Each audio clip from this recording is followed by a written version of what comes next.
Les symptômes sont traités par le corps médical. Nous ne sommes pas des médecins. On aide les personnes et les gens à aller vers un but, vers un objectif. On n'est pas des guides, nous sommes des accompagnateurs. Un guide connaît le chemin, un accompagnateur ne fait que vous accompagner. J'interviens sous l'égide d'une association qui s'appelle l'Académie du mieux-être. Ça va faire 16 ans que je m'intéresse à l'hypnose et on dit que l'hypnose c'est un état modifié de conscience.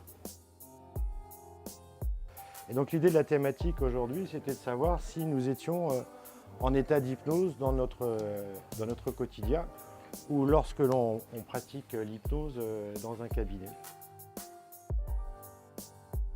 Dans notre quotidien, c'est qu'on a toujours un bon ami, un bon copain, quelqu'un qui veut nous apporter du bien-être et nous encourager. On a toujours un bon copain qui nous dit « t'as qu'à lâcher prise, c'est facile ».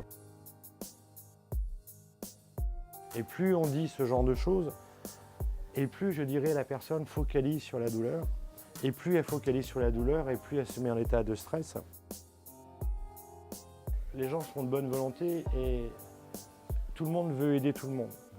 Mais quand on a les pieds dans le vide et qu'on est accroché sur sa rambarde et qu'on dit lâcher prise, on ne fait pas spécialement du bien aux personnes. Sommes-nous dans des états hypnotiques dans notre quotidien ou pas? Le conscient fonctionne avec les 5 sens et a la capacité d'analyser, de mesurer, de critiquer, de dire c'est beau, de dire c'est moche, ainsi de suite. Alors que l'inconscient, lui, fonctionne sur des formes un petit peu plus simples, forme, couleur, symbole. Vous êtes en train de lire un livre fantastique, un roman ou autre, et à un moment donné, le personnage se situe dans une voiture rouge au bord de la mer avec des palmiers et des cocotiers, ces senteurs méditerranéennes assez extraordinaires, et votre imagination part. Et vos yeux continuent à lire. Et à un moment donné, vous dites, j'ai passé 2 pages et je m'en suis pas rendu compte. On est en état d'hypnose. Les informations qui nous viennent dans notre cerveau ne sont pas nécessairement la réalité. Le nez disparaît de notre champ de vision.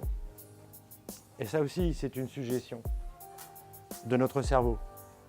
Aussi beau soit-il, il a effacé notre mémoire. L'hypnose, ce sont des mots MAUX qui sont gérés par des mots MOTS.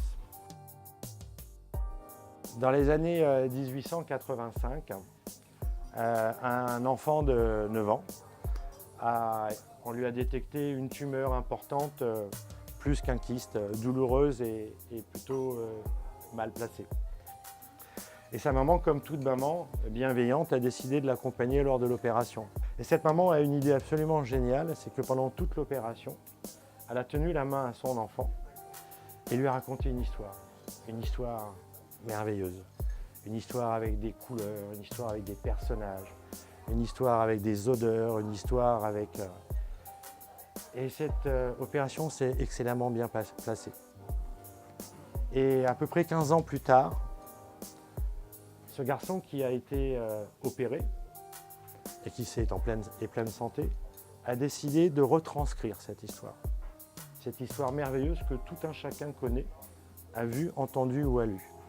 Cette histoire, c'est Blanche-Neige. Et ce petit enfant, c'est un des frères Grimm. Je pense que nous vivons dans un monde où l'état hypnotique est permanent.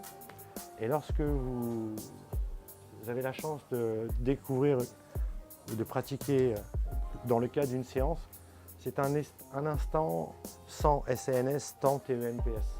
Il y a juste vous, avec vous-même, dans un état de bien-être et de relaxation absolument merveilleux.